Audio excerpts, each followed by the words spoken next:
caritane leluhur Jawi ndek jamane Jenggala Kediri satriya Jenggala bakal kadhaupna Dewi Sekar Taji Putri Kediri ning emane akeh pepalane wong kang isu kabeh nepsune Kimbong Amijaya senajan mung duta gawe rame nyipra marang mantene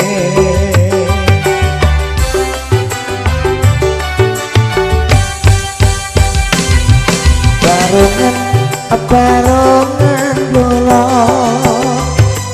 gambarane Kimbong Amijaya gawe geger Kediri Jenggala tobat kapikut marang Jakalodra barongan bola gambarane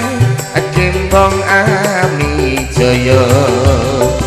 wis ngerti endi sing becik sing ala setya ngiringke manten didhawuhke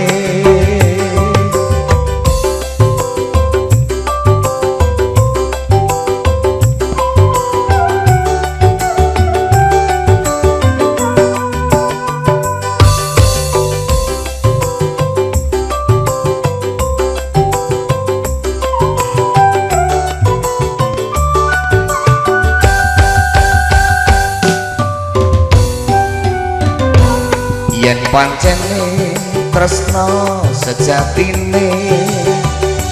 rawurune mesti dadi jodone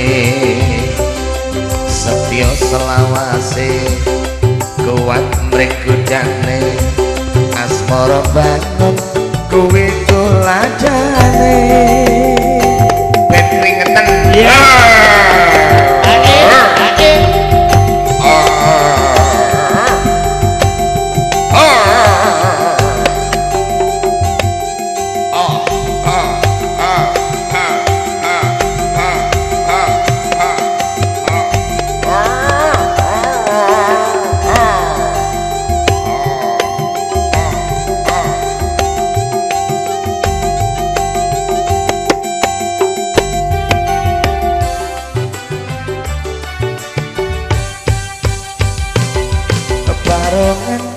barongan bola gambarane Kimbong Amijaya gawe geger Kediri Jenggala tobat kapikut marang Jakalodra barongan bola gambarane Kimbong Amijaya wis ngerti endi sing becik sing ala setya ngiringke manten didhawuhke